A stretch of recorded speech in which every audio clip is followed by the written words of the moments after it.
Este tema del rico y Lázaro lo hemos visto en más de una ocasión. Hay muchas cosas aquí en este párrafo que leyó Gerardo. No vamos a ver todo eso. Nada más vamos a ver alguna idea sacada de aquí donde vemos a este rico que estaba en el infierno. Está hablando con Abraham y le dice que mande a Lázaro a la tierra a testificarles a sus hermanos. Él pensaba que si Dios permitía que Lázaro viniera a la tierra y evangelizara a sus hermanos, se arrepentirían para que no fueran a ese lugar de tormento. Y dice en el 16, 28, porque tengo 5 hermanos, dice, para que les testifique Lázaro, ¿no? A fin de que no vengan ellos también a este lugar de tormento. Y Abraham le dijo, a Moisés y a los profetas tienen, o sea, el Antiguo Testamento de aquel tiempo, dice, óiganlos. Él entonces dijo, no, padre Abraham, pero si alguno fuere a ellos de entre los muertos, se arrepentirán.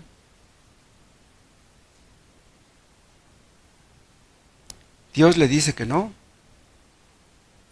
Dios no diseñó para que las personas se arrepintieran, que los muertos resucitaran y vinieran y nos hablaran de que hay tal cosa como un infierno o hay tal cosa como un cielo.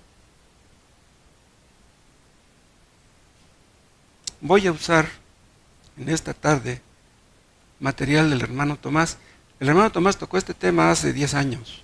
No estoy seguro si fue en Leones o en Teca. A ver si no me demanda porque no le pago derechos de autor. No le voy a pagar derechos de autor. Escuché eso y me gustó y saqué unos apuntes. Y yo espero que sean de ayuda.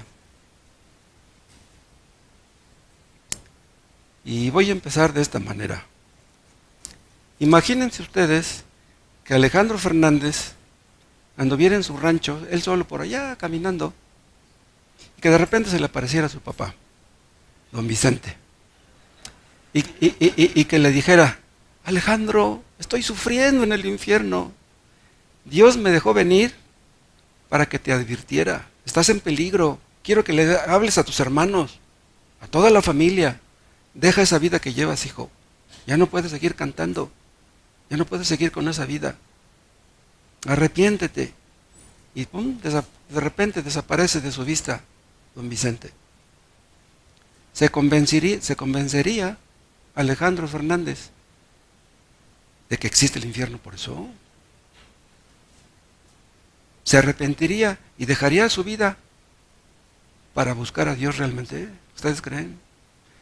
Lo que estamos leyendo dice que no. Está escrito que para que una persona sea convencida de pecado, Dios usa su palabra. Por eso le dice Dios, a Moisés y a los profetas tienen. Si no se convencen leyendo las Escrituras, no se van a convencer de ninguna manera. Pablo dice, en una parte, acuérdense ustedes, que la fe viene por el oír y el oír por la palabra de Dios. Pero la segunda frase de este versículo no es fácil de entender. ¿Qué quiere decir que la fe viene por el oír y el oír por la palabra de Dios?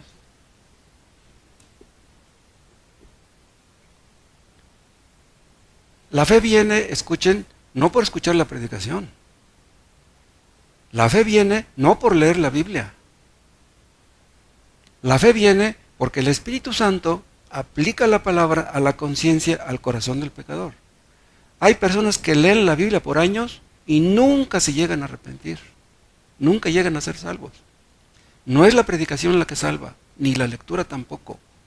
El oír por la palabra de Dios, porque la palabra penetra, no solamente queda en el oído, la palabra penetra y produce fruto. El único que hace que la palabra penetre y cumpla con su función y hace que los sordos espirituales oigan la palabra de Dios es Dios mismo. El asunto no es que la palabra esté aquí, es que penetre y que cumpla con su función. La semilla del Evangelio, hay ocasiones que nada más queda en la tierra, no penetra. Y pues la semilla que nada más queda en la superficie de la tierra, esa semilla no va a germinar, no va a llevar fruto, no tiene raíz. La semilla tiene que penetrar. Y para que la semilla penetre y lleve fruto, que germine, es algo que solamente Dios puede hacer. Hace algunos años salió en Estados Unidos un libro que se vendió mucho. Se vendieron 13 millones de libros. Un libro que se llamó El cielo es real. Ese libro narra las experiencias de un niño de 4 años que supuestamente murió y que resucitó. Y él dice que vio a Dios y que habló con él. Y pues lo pinta como un hombre muy amable, muy platicador, muy bonachón, así como Santa Claus más o menos. ¿Sí? Hubo otro libro que también se vendió mucho, 6 millones de libros, un libro que se llamó 90 minutos en el cielo, de un hombre que murió y que ya duró 90 minutos y regresó. Otro libro que también fue muy vendido es uno que se llamó 23 minutos en el infierno. ¿No más 23 minutos? ¿Ustedes creen eso? Y curiosamente de esos libros se venden más que de teología. Pregunten ustedes cuántos se vendieron en el año de Lloyd Jones en Estados Unidos. El doctor Martin Lloyd Jones es uno de los mejores teólogos que han existido. Pero ¿cuántos libros de él se habrán vendido en Estados Unidos en un año? Las personas que leyeron estos libros que les estoy mencionando, ¿creen ustedes que les sirvió de algo haber leído esos libros? Hay películas que se han filmado, muchas, con esos temas, de personas que supuestamente murieron y regresaron a la tierra y contaron sus experiencias. En nuestro texto podemos deducir que la fe verdadera no está basada ni en señales ni en milagros, sino en la palabra de Dios. Es la palabra de Dios la que debemos creer. Si tú no crees en lo que está escrito, tú no vas a ser salvo. Hay personas que creen en las señales, que creen en los milagros, pero que no creen en la palabra. Entonces, ¿de qué sirve que crean en las señales y en los milagros? No creen en la palabra. La Biblia nos habla en diferentes partes de personas que resucitaron de los muertos. En Primera de Reyes pueden ustedes leer que el profeta Elías resucitó al hijo de una viuda. Y más adelantito su sucesor Eliseo resucitó al hijo de la sunamita. Años después echaron un muerto sobre la tumba de Eliseo. Y al entrar en contacto con los huesos de Eliseo, ese hombre resucitó y se puso de pie. Cristo después resucitó a la hija de Jairo. Resucitó al hijo de la viuda de Naín, está en Lucas 7. Y también pueden ustedes leer de muchos muertos que resucitaron a la muerte de nuestro Señor Jesucristo en la cruz. En el momento que Él estaba muriendo, las tumbas se abrieron y salieron, no dice la Biblia cuántos. Y el caso más sorprendente de la resurrección de Lázaro, que ya tenía 4 días de haber muerto. En Hechos también pueden ustedes leer de Dorcas, que también se llamaba Tabita, que murió, pero Pedro oró por ella y resucitó. Eso está en Hechos 10. En Hechos también pueden ustedes leer de Eutico, que estaba escuchando la predicación del apóstol Pablo, se quedó dormido desde el 2.º piso y se cayó, se murió. Después Pablo oró por él y ese Eutico resucitó. Pero vean, en ninguno de estos casos, los que resucitaron narraron sus experiencias, ninguno. Y si las narraron, no quedaron registradas, porque Dios no quiso que quedaran. Lázaro estuvo 4 días en el cielo. Imagínense lo que vio. Imagínense lo que oyó. Es muy posible que las cosas que vio y que oyó se las contara a sus amigos, a los apóstoles. Pero esas cosas que él dijo no quedaron registradas porque Dios no quiso que quedaran. Isaías tuvo visiones de Dios. Ezequiel, Daniel, tuvieron visiones del cielo. El apóstol Juan, cuando estaba en la isla de Patmos, también tuvo visiones. Dios le dejó ver cosas increíbles. ¿Cómo reaccionó Isaías cuando vio a Dios? Dijo, ay de mí que estoy muerto. Estaba espantado. ¿Cómo un pecador como yo se me concede ver a Dios? Juan, cuando vio a Cristo, cayó con la cara en el polvo. Ezequiel, igual. Daniel, miedo, temor, reverencia al tener esas visiones. Pero este niño de 4 años, que supuestamente fue al cielo y vio a Dios, no dice nada parecido. Él dice que casi da a entender que le jaló los bigotes a Dios. Vean el libro de Juan en el capítulo 6.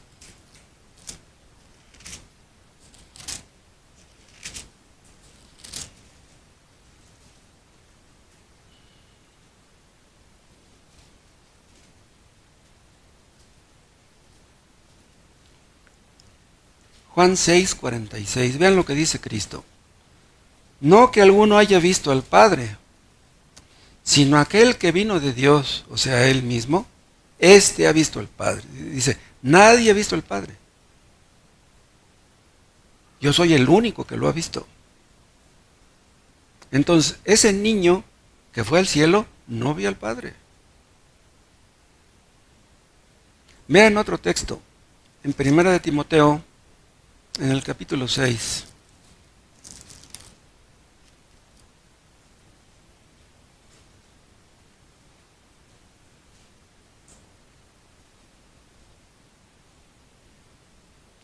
Ven, aquí está hablando de Dios, 1 de Timoteo 6, 16, y dice, el único que tiene inmortalidad, que habita en luz inaccesible, a quien ninguno de los hombres ha visto ni puede ver. A Dios nadie lo ha visto ni lo puede ver. Vean otro texto en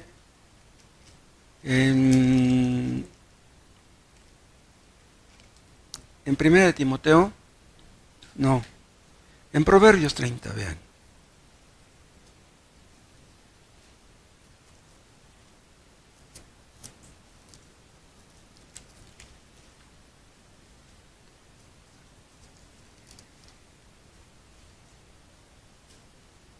Proverbios 34. ¿Quién subió al cielo y descendió? Vean, por regla general, nadie. Aunque aquí no está tomando en cuenta a Lázaro, porque Lázaro fue al cielo y descendió. Sí, pero en términos generales, nadie va al cielo y regresa. Entonces, los que dicen que fueron y regresaron, como este niño, eso no es real. Eso no pudo haber sido así. Vean otro texto en Hebreos 9.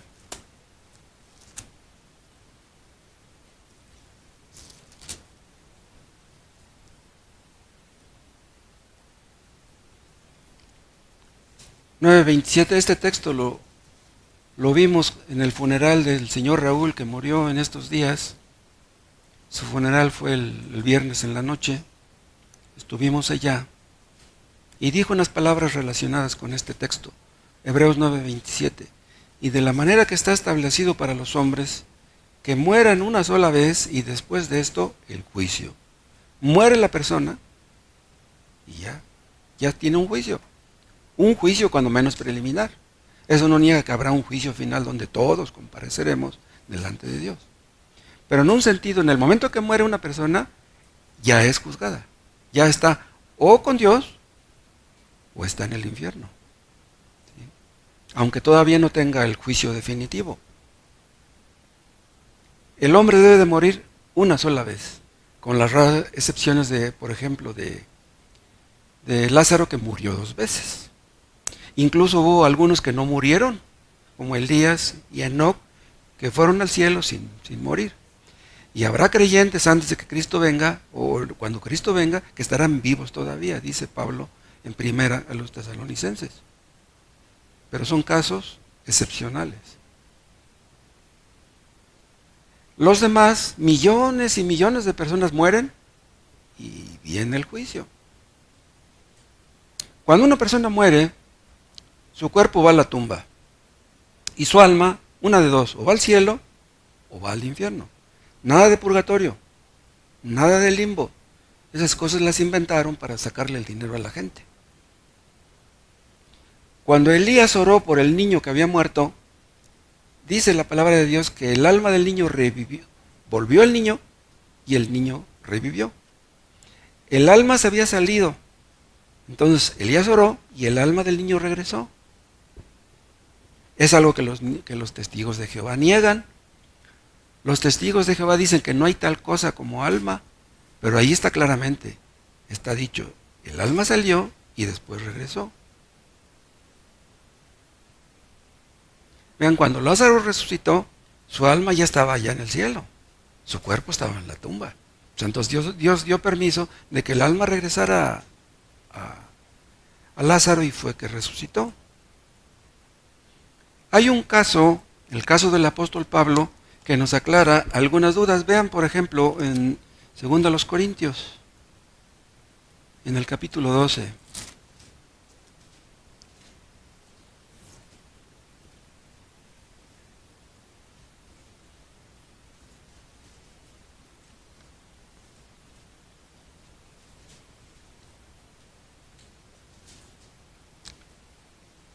Segundo a los Corintios 12, empezamos en el versículo 1. Ciertamente no me conviene gloriarme, no me conviene jactarme, no me conviene presumir, pero vendré a las visiones y a las revelaciones del Señor. Vean, Pablo sí tuvo visiones. Dios le reveló cosas a Pablo increíbles. Conozco a un hombre en Cristo, es el mismo, pero no quiere decirlo. Conozco a un hombre en Cristo que hace 14 años, si en el cuerpo no lo sé, si fuera del cuerpo no lo sé, Dios lo sabe, fue arrebatado hasta el tercer cielo, hasta la morada de Dios. Pablo fue al cielo, pero dice que no sabe si fue en el cuerpo o fue fuera del cuerpo. No sabe si fue con su cuerpo físico o nada más fue en sentido espiritual. Él no está mintiendo cuando dice que no lo sabe.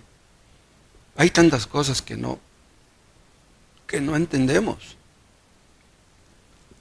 Nuestro cuerpo físico, así como está, no está adaptado para ir al cielo. Las personas que estarán vivas cuando Cristo venga, en un abrir y cerrar de ojos serán transformados para ir al cielo, porque este cuerpo, así como está, no puede ir al cielo. Pero si Pablo fue al cielo, ¿cómo fue que fue? ¿No pudo Dios acaso transformar su cuerpo así para que pudiera entrar en el cielo? Pues yo supongo que Dios podía hacer eso. Pablo fue al cielo y regresó.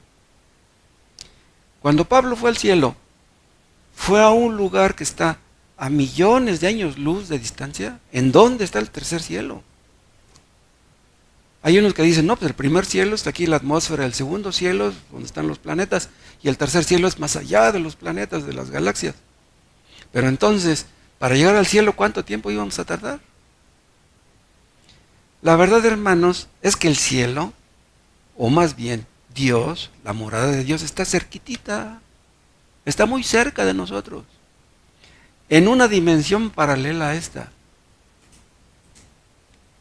En Apocalipsis pueden ustedes leer acerca del mar de cristal.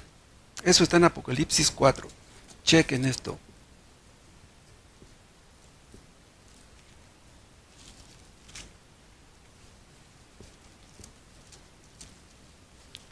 Apocalipsis 4. Vean lo que dice Juan, las visiones que Dios le dio a Juan. 4:1. Después de esto miré, y he aquí una puerta abierta en el cielo. Vean, se le abrió la puerta para que él pudiera ver.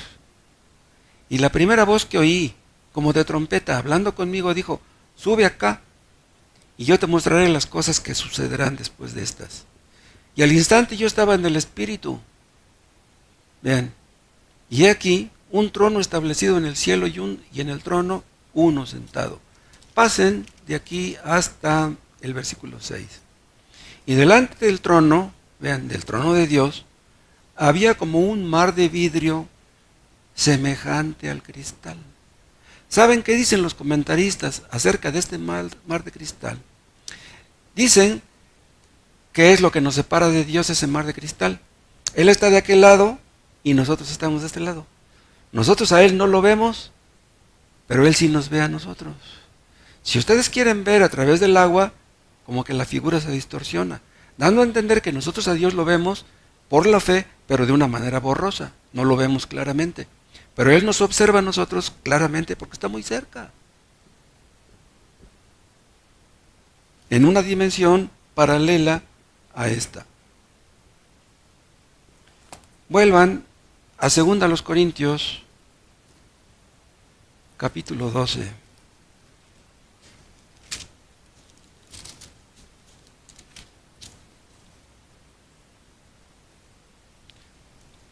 Segunda a los Corintios 12:3. Y conozco al tal hombre. Si en el cuerpo o fuera del cuerpo no lo sé, Dios lo sabe, que fue arrebatado al paraíso, donde oyó palabras inefables que no le es dado al hombre expresar. Vean, Dios no le concedió a Pablo que dijera lo que había visto allá. No se lo permitió. Hay muchas partes donde el apóstol Pablo habla de sus sufrimientos, de sus aflicciones, de sus persecuciones, de sus naufragios, de sus azotes, etc.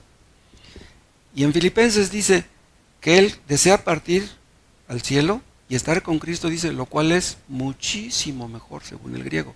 Muchísimo mejor. O sea, dice, yo no quiero irme, quiero ser útil aquí a mis semejantes mientras. Dice, pero mi deseo interno es partir y estar con Cristo, lo cual es muchísimo mejor. Ese es su único comentario de lo que vio allá. O sea, él estaba bien seguro que estar allá es muchísimo mejor que estar aquí. Nosotros a lo mejor a veces lo dudamos, ¿no? ¿Sí? Pero él estaba bien seguro porque ya había estado allá. Lázaro lo supo también. Lázaro, él en 4 días que estuvo en el cielo, todo lo que vio, todo lo que oyó, dice Cristo, en la casa de mi Padre muchas moradas hay. Entonces, en una de esas moradas estuvo Lázaro en el cielo. Y Dios le tocó a la puerta y le dijo, ¿sabes qué? Tienes que regresar. Ya tenía 4 días de muerto. Dice Pablo que los creyentes tenemos en el cielo una casa no hecha de manos, eterna en los cielos. Entonces, Pablo sabía por experiencia eso.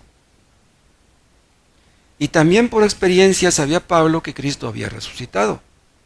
Lo había escuchado, pero no es lo mismo escucharlo que verlo. Cristo se le apareció, Cristo habló con él.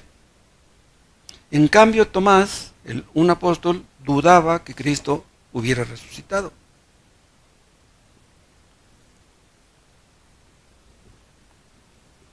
Nosotros dudamos de que ciertas personas hayan tenido experiencias cercanas a la muerte. No, no dudamos de eso, que hayan tenido ciertas experiencias. De lo que nosotros dudamos es que exista tal cosa como Tomás le llama turismo celestial. O sea que no hay nadie que vaya allá de turista y que regrese y diga, ay, yo fui aquí. Como el que fue a Huatulco y dice, ay, qué bonito está allá. Hay personas que tienen pesadillas, que tienen sueños, visiones. ¿Qué significan esas visiones? ¿Qué significan los sueños? ¿Los sueños tienen algún significado? Ustedes habrán leído ese libro que se llama Gracia Abundante de John Bunyan. Él dice en ese libro que las visiones que él tenía del infierno eran tan terribles, dice que casi olía el fuego y el azufre. Pero cuando él dice que olía el azufre, ¿realmente lo olía? Hay personas que así como Juan Bunyan, llegan a ser convertidas en medio de muchos conflictos mentales, de muchos conflictos espirituales. A mí me pasó algo parecido. A algunos de ustedes les he contado que yo tenía pocos años leyendo la Biblia, tendría yo unos 2 años, 3 años. Yo quería estar bien seguro de que Dios me había perdonado. Yo quería estar bien seguro de que Dios me escuchaba. Y un día me fui a subir a un cerro, agarré un costal con una cobija, una vela, unos cerillos, mi Biblia, y me fui a dormir en una cueva, en un cerro que está de la villa para acá. Una cueva que yo conocí cuando era niño. Pues llegué, tendí mi cobija, prendí la luz, ya llegué ya estando medio oscuro, y ahí me puse a leer y luego me puse a orar. Y le grité a Dios, me asomé por la cueva y le digo, Señor, ¿quién eres tú? Yo quiero conocerte. Yo quería estar seguro de que Dios me había perdonado, de que Dios existía, de que Dios me escuchaba. Yo llegué a ser salvo después de muchos conflictos, o sea que para mí las cosas no fueron fáciles. Dios salva a las personas de muchas maneras. Hay personas que sí llegan a ser salvas así. Yo creo que el trasfondo de la vida de cada uno cuenta, los pecados horribles que uno llegó a cometer. Por ejemplo, Spurgeon fue salvo a los 16 años. Pues, ¿qué pecados puede cometer un muchacho de 16 años? Pero los que llegamos a ser salvos después de los 30, después de los 40, ya es diferente. El asunto es que una persona llegue a ser salva, de una manera o de otra, pero que Dios le muestre su pecado y que lo conduzca a arrepentirse. Hay personas que sufren un accidente muy grave. En esos accidentes, Dios les da a esas personas una sacudida, pero muy fuerte. Y las personas empiezan a pensar en Dios, lo que nunca antes hacían. ¿Existirá Dios? Si Dios existe, ¿por qué permitió que me pasara esto? Sienten que Dios les habla a ellos. Sienten que Dios les habla de una manera personal. Yo les comentaba el otro día que en Estados Unidos hay clubes de divorciadas. Clubes de divorciadas cristianas. Mujeres que empezaron a pensar en Dios después de su divorcio. Antes no pensaban en Él. Pero ya el divorcio las hizo reflexionar acerca del propósito de la vida y empezaron a buscar a Dios. Si Dios nos hace que le busquemos a través del sufrimiento, qué bueno. Bendito sufrimiento si Dios lo puede usar para llegar a buscarlo y encontrarlo. No estoy diciendo que esas mujeres que pertenecen a clubes de divorciadas cristianas, todas sean cristianas. Pudiera ser que algunas sí. Podría ser que otras nomás están ahí porque quieren conseguir otro marido después, ¿no? Eso es lo que les importa, no les importa buscar a Dios. Lo que quieren es que les digan cómo encontrar un marido que sí sea cristiano. El sufrimiento no tiene poder salvador. El divorcio no tiene poder salvador. Muchas personas se divorcian, se casan con otra y con otra y con otra. Hay personas que se divorcian, hay personas que sufren, que están gravemente enfermas y ¿saben qué pasa? Se resienten con Dios. Ya no voy a leer la Biblia. ¿De qué sirve leer la Biblia? Estoy en problemas, no tengo dinero, no tengo trabajo, tengo esta enfermedad del cáncer. No, yo ya no quiero saber nada con Dios. Dios habla de muchas maneras. Pero a ese niño de 4 años que dice que fue al cielo, a él no le habló Dios. No hay turismo celestial. Hay personas que dicen, que aseguran que vieron a Dios.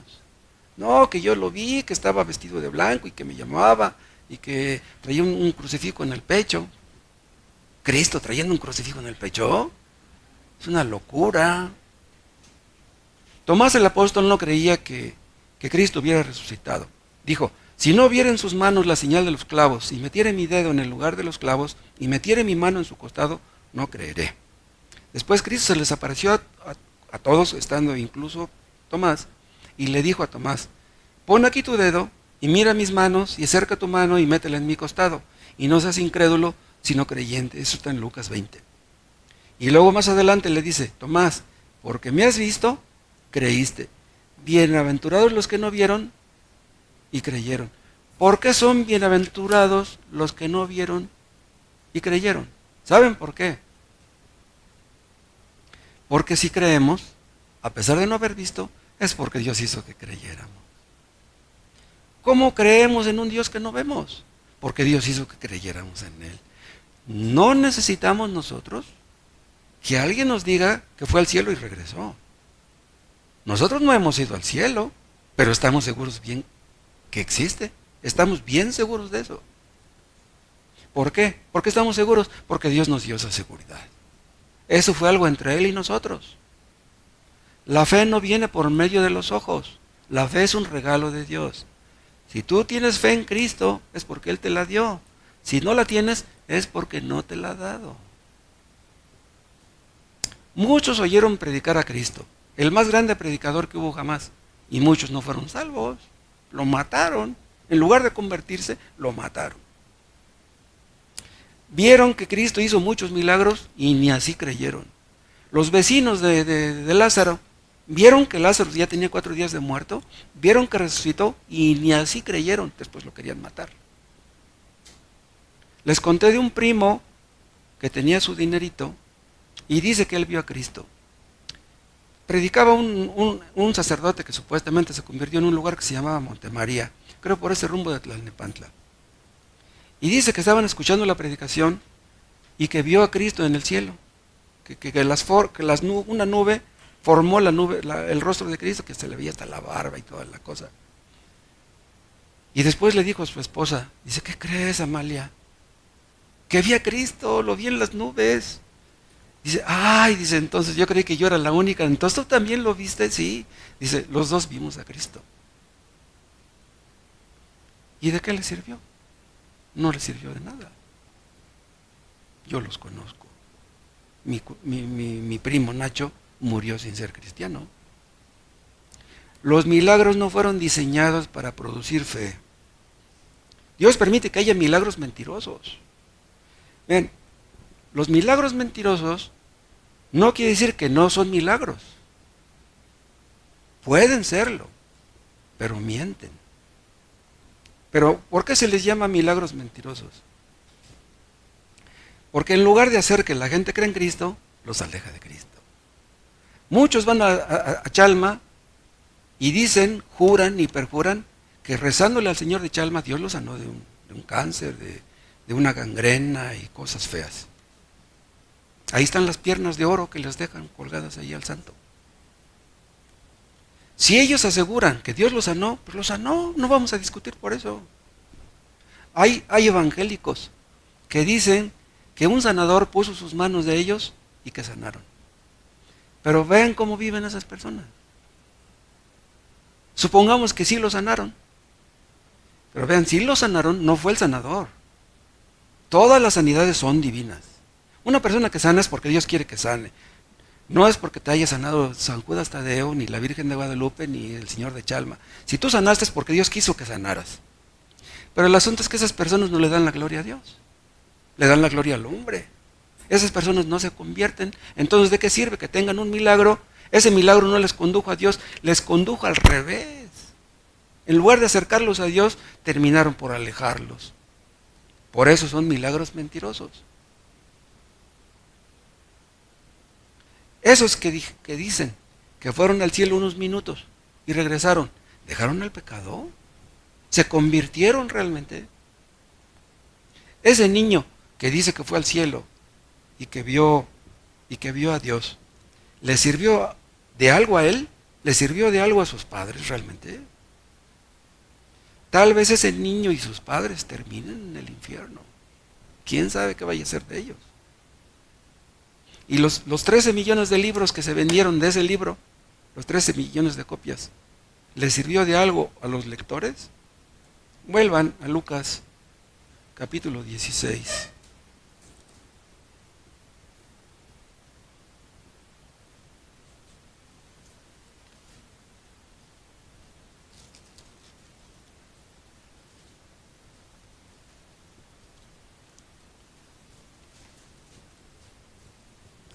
(Lucas 16:29) Y Abraham le dijo, a Moisés y a los profetas tienen, óiganlos. Él entonces dijo, no, padre Abraham, pero si alguno fuera a ellos de entre los muertos, se arrepentirán. Dice, no, A Moisés y a los profetas tienen. Yo les di a Moisés, les di a los profetas. Óiganlos, háganles caso, obedezcan a lo que está escrito. Y ya vemos lo que Dios lo que le está contestando. Nadie se convence por ver resucitado a un muerto. La salvación es por medio de la fe, fe en la palabra de Dios. Yo les dije hace rato que no es la Biblia en sí la que salva, sino la fe que Dios obra a través de la lectura. Una persona que nunca lee la Biblia, para que llegue a ser salva, está en chino. Está menospreciando la palabra de Dios. No estás menospreciando a los que imprimieron la Biblia, a los que la editaron. Estás despreciando a Dios. Hay personas que cuando están escuchando la predicación sienten que Dios les habla. Sienten que no es el predicador el que les está hablando, es Dios. Si Dios hace que tú escuches su palabra, pues hazle caso, obedécele. No se trata de que obedezcas al predicador, tú tienes que obedecer a Dios. Muchos que leen la Biblia, que oyen predicaciones, no llegan a ser convertidos. Millones. Muchos me dirán en aquel día, muchos, Señor, Señor, no profetizamos en tu nombre, no predicamos, sanamos por los enfermos, oramos por los enfermos y sanaron, y ahora nos vas a mandar al infierno. ¿Cuántas personas engañadas, autoengañadas? Sus pastores los engañan porque su corazón los engaña. Pastores que predican al gusto del cliente. La fe es un don de Dios, es un regalo de Dios. Jacob y Esaú nacieron en el mismo vientre, nacieron en el mismo momento, tuvieron los mismos padres, la misma educación. ¿Por qué uno fue salvo y el otro no? ¿Por qué? Porque Dios le dio a uno la fe y al otro no. Uno era escogido, Jacob, y Esaú no era escogido. Wow. Dios nos convence por medio de su Espíritu Santo. El Espíritu Santo nos dice que estamos mal, que no hemos hecho lo que deberíamos, no hemos obedecido a Dios. El Espíritu Santo nos convence de que somos pecadores y nos obliga a doblar nuestras rodillas y a clamar pidiendo misericordia. Cuando tú pides misericordia, Dios te la da. Cuando tú le pides perdón a Dios de todo corazón, Dios te perdona. Y tú puedes saber que te perdonó, pero hazlo. Si Dios no te convence de pecado, los milagros no te convencerán. Y aunque veas a uno resucitado, no te va a convencer. Pedro vio a Cristo transfigurado. Lo vio, dice que sus vestidos se hicieron blancos como la nieve. Vio que su rostro resplandeció como el sol y sus vestidos se hicieron blancos como la luz. Y de repente vio que Cristo estaba platicando con Moisés y con Elías. Imagínense de lo que estaban platicando. Qué espectáculo fue aquel. Pedro, como vio a Cristo transfigurado, platicando con Moisés y con Elías, anduvo diciéndoles a todos, miren, yo vi a Cristo así, vi que le aparecieron Moisés y Elías. ¿Anduvo diciendo de eso? No anduvo diciendo eso. Ahí es que si yo les digo que vi a Cristo así, y vi a Moisés y Elías, la gente se va a convertir. No, las cosas no son así. Vean, segunda de Pedro.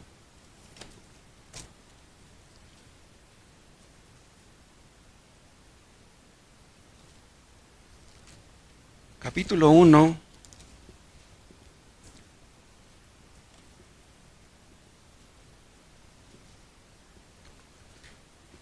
Segunda de Pedro 1, versículo 16. Porque no os hemos dado a conocer el poder y la venida de nuestro Señor Jesucristo, siguiendo fábulas artificiosas, sino como habiendo visto con nuestros propios ojos su majestad. Pues cuando Él recibió de Dios Padre gloria y honra, aquí habla de la transfiguración, vean, le fue enviada desde la magnífica gloria una voz que decía, este es mi Hijo amado, en el cual tengo complacencia. Y nosotros oímos esta voz enviada del cielo cuando estábamos con Él en el Monte Santo. Vean, aquí está hablando de la transfiguración de Cristo. Dice, lo vimos en el Monte Santo. Pero vean lo que dice el 19.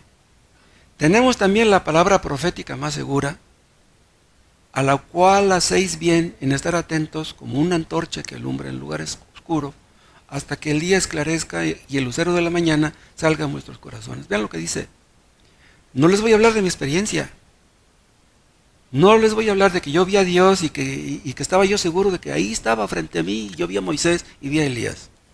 Dice, tenemos la palabra profética más segura. Vean, esta es la palabra profética más segura.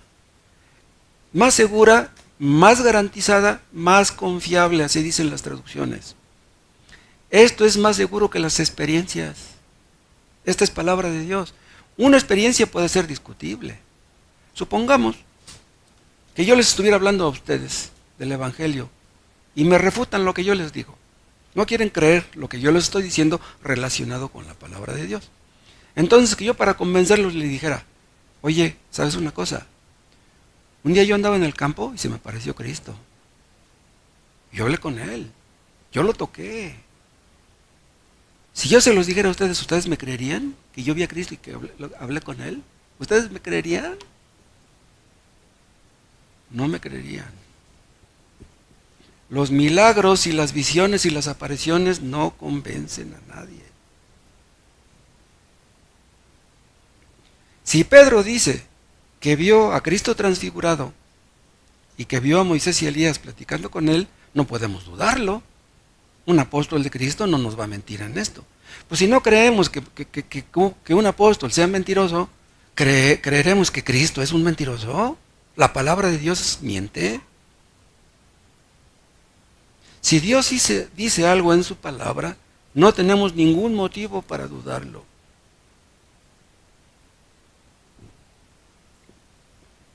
Si yo quisiera convencerlos a ustedes de que el cielo existe y que yo les dijera, te voy a decir una cosa, yo fui al cielo. Mira, aquí traigo mi celular, fui al cielo y me tomé una selfie con Cristo, mira, te lo voy a enseñar. Y ustedes la vieran, ¿ustedes me creerían? Aunque estén viendo la foto. O si una persona que está en el infierno regresara y les enseñara las fotos del infierno, ¿le creerían que existe el infierno? Si Dios no nos convence de que somos pecadores, nada lo hará. Muchos confían en sus experiencias, en sus sentimientos, en cosas subjetivas, pero no en la palabra de Dios. Dice Pedro en lo que acabamos de leer, a la cual hacéis bien en estar atentos, como una antorcha que alumbra en lugar oscuro, hasta que el día esclarezca y el lucero de la mañana salga a nuestros corazones. ¿Qué está diciendo? Que debemos estar atentos a las Escrituras. Es bueno leer libros cristianos. Leyendo buenos libros cristianos podemos aprender muchas cosas, pero no hay nada como la palabra de Dios. Si alguna persona aquí duda de su salvación, no deje de leer las Escrituras. En el momento menos pensado, una persona que está leyendo el lucero de la mañana ilumina su entendimiento. Ese lucero de la mañana es Cristo. Te ilumina y de repente te entiendes que Dios te está hablando a ti. Y cuando tú entiendes que Dios te está hablando a ti, personalmente, vas a caer de rodillas. Las experiencias tal vez sean discutibles, pero la palabra de Dios es confiable. Esos que dicen que han tenido sueños y visiones, ¿eso les ha conducido a la fe y al arrepentimiento? Si una persona no deja su pecado, de nada sirve todo. Ahí se ve el error. Esos que dicen haber tenido experiencias cercanas a la muerte, lo que dicen no coincide con las Escrituras. Algunos que dicen que han ido al cielo y han regresado, ¿qué creen que dicen? Que todos vamos a ir al cielo un día. ¿La Biblia dice eso? Francisco, el Papa Francisco dice eso, que todos un día vamos a estar en el cielo. ¡Qué mentiroso! Lo que la Biblia dice es muy diferente a lo que dicen esas personas. Ninguno de esos libros es cristológico. Ninguno de esos libros dicen que Cristo es el único camino al cielo. Ninguno de esos libros dice que tienes que arrepentirte de tus pecados. Ninguno. La Biblia dice que Cristo es el único camino al cielo. Francisco no lo cree. El Papa Francisco dice que gente de todas las religiones van a ser abrazadas por Dios. Qué infame, malvado este hombre. Este Papa es de los peores que han existido en la historia. El más mentiroso. Ninguno de esos libros que les menciono nos dice que estamos en peligro y que solamente Cristo nos puede salvar. Es lo que dice la Biblia. Ninguno de esos libros dice que Cristo es el único mediador entre Dios y los hombres. Ninguno. Ninguno de esos libros le da la gloria a Dios. No necesitamos que un niño venga a decirnos que el cielo es real. Ni tampoco necesitamos que un hombre venga y nos diga que estuvo en el infierno 23 minutos. Ese hombre que escribió ese libro, que estuvo en el infierno 23 minutos, lo más seguro es que va a terminar en el infierno. Y no dará crédito a eso. Ustedes han leído la Divina Comedia. Dante Alighieri escribió cosas horribles acerca del infierno. No era cristiano, está en el infierno. ¿Y de qué sirvió todo lo que escribió? La gente que leía eso se espantaba. ¿De qué le sirvió? Vean Lucas, capítulo 16.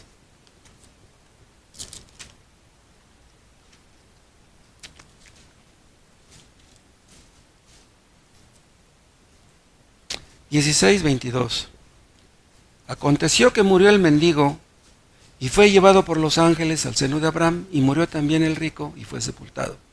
Y en el Hades alzó sus ojos estando en tormentos. Vean, el lugar, el Hades es la palabra griega, pero se refiere al infierno.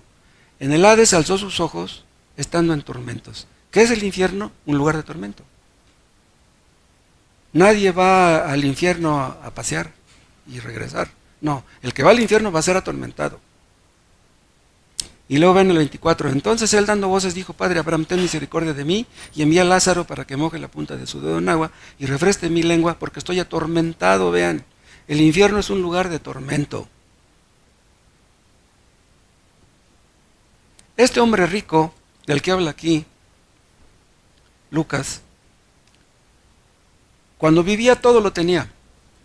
Nada le faltaba, tenía mucho dinero, tenía tanto dinero para hacer banquetes constantemente. Dice cada día. No creo que fuera todos los días, pero da a entender, según yo, pues que era algo constante. Hacía fiestas, tanto dinero, pues invitaba a sus amigos. Pero ya en el infierno él era atormentado. Qué terrible que haber disfrutado en este mundo de todos los placeres, de todos los lujos y de todas las comodidades, y llegar a un lugar donde no vas a tener nada de eso. Ni un momento de paz, de alegría, de placer. En el infierno no hay música, no hay entretenimiento, no hay cine, no hay internet, no hay juegos en el celular. En cambio, el mendigo Lázaro, que en este mundo no tuvo nada, fue al cielo y allá lo tuvo todo. Miren lo que dice el 25.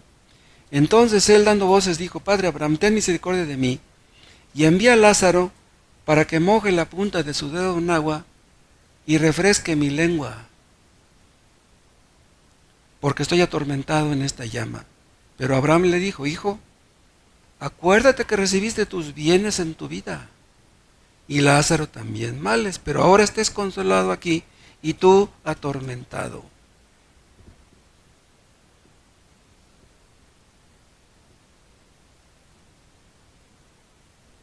En el cielo los creyentes son consolados.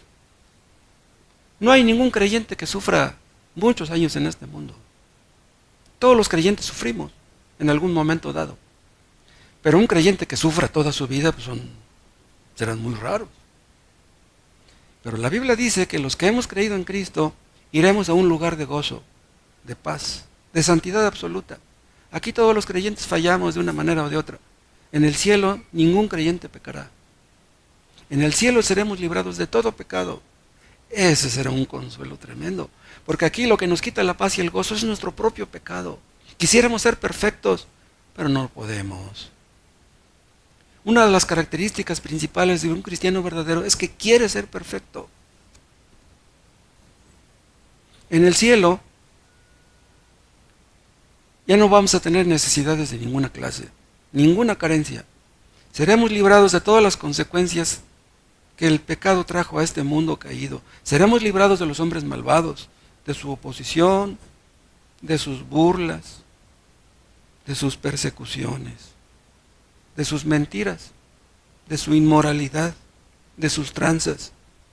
Seremos librados de toda incapacidad física y aún mental.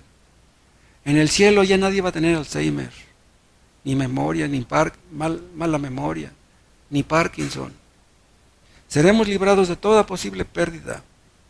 En este mundo vamos perdiendo todo poco a poco.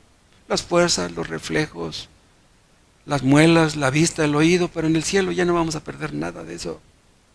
Tendremos en el cielo el disfrute de todo lo bueno, qué consuelo, y sin interrupción, continuamente. Y lo principal de todo es que vamos a disfrutar de Cristo. Miraremos a Cristo constantemente. Tal vez no todos los días, porque vamos a hacer muchísimas cosas en el cielo, pero constantemente volveremos a Él y lo estaremos mirando. Tendremos comunión con Él, su cercanía, su sonrisa, su amor sin interrupción. Tendremos una santidad perfecta. Nada va a empañar nuestro gozo ni nuestra felicidad. ¿Qué es lo que acaba con el gozo y con la felicidad? El pecado, el egoísmo, la soberbia, la ira, la lujuria, el egoísmo, la cobardía. En tu presencia hay plenitud de gozo, delicias a tu diestra para siempre. ¿Quién hizo eso? Es Dios. El que nos puso para eso es Dios. Él es el que ha puesto eternidad en nuestros corazones. Este mundo es pasajero. Nosotros estamos de paso, mañana ya no estamos. No podemos encontrar en este mundo, hermanos, una plena realización. Los hombres ricos tienen todo lo que se les antoja. Pero ¿saben una cosa? Los hombres ricos sienten que algo les falta. Aunque tengan dinero, aunque lo tengan todo, no se llenan. ¿Y saben por qué no se llenan? Porque Dios hizo nuestro corazón para Él, como dijo San Agustín. Y nuestro corazón no se llena sino con Cristo. Él es el único que puede satisfacer las más profundas necesidades de nuestra alma. Las verdaderas necesidades no son las materiales. Puedes tener la mejor pantalla, la mejor sala, el mejor refrigerador, la mejor casa. Eso no te llena. Dios nos hizo para Él. Dios hizo nuestros corazones para Él y nada puede llenar nuestro corazón sino Cristo. Le digamos lo que le digamos a un inconverso acerca del cielo, lo va a convencer de que existe el cielo. Si ustedes quisieran explicarle a un ciego la hermosura de un paisaje, de un atardecer, de un crepúsculo, ¿cómo lo convencen? Está ciego. ¿Cómo le van a explicar a un sordo lo precioso que es un concierto de Mozart? No puede entender eso. Pero cuando estemos en el cielo, oh, qué tremendo. Imagínense que pudiéramos regresar en el tiempo, que pudiéramos regresar a la Edad Media, al siglo VI, VIII, X, XII. Que pudiéramos regresar y que le explicáramos a la gente lo que es un celular, una computadora. ¿Nos creerían? ¿Nos entenderían? ¿Cómo? Yo no puedo convencerlos a ustedes de que existe el cielo ni el infierno. Solamente Dios puede. Muchos creyeron en el cielo, inconversos, pero un cielo a su gusto, según ellos, un cielo a su manera. Por ejemplo, los socialistas, los comunistas, ellos creían en un cielo donde hubiera igualdad económica, donde no hubiera ni pobres ni ricos, que todos fuéramos iguales. Hubo un escritor francés, creo, que escribió un libro que se llama Un Mundo Feliz. ¿Francés o inglés? ¿Ustedes, alguno leyó Un Mundo Feliz? Es un mundo donde todos son iguales, todos tienen lo mismo, no hay pleitos, no, pues todos están contentos con lo que tienen. Eso es falso. En el cielo no todos vamos a ser iguales y vamos a ser todos felices. Dios no nos hizo a todos iguales, ni tenemos por qué ser iguales. Pero ese mundo, según los socialistas, donde no hubiera pobreza, eso es algo antibíblico, es algo irreal, es un sueño, una utopía. Según los falsos testigos de Jehová, dicen que 144,000 irán al cielo. Nada más 144,000. Eso es falso. La Biblia no dice eso. La Biblia dice que habrá una incontable multitud. Millones y millones de personas irán al cielo. Todavía hay lugar. Algunos creen que también el infierno existe, aunque no como dice la Biblia. No, un científico, un escritor francés, Jean-Paul Sartre o René Descartes, ¿qué creen que dijo? El infierno son los demás, los otros son los del infierno. Hay algunos que dicen, no, dice, mi suegra es el infierno. Pero el infierno es un lugar real. El infierno es un peligro real. Yo los invito a huir de ese lugar. Dios quiere que ustedes se arrepientan. Dios quiere que ustedes dejen su pecado.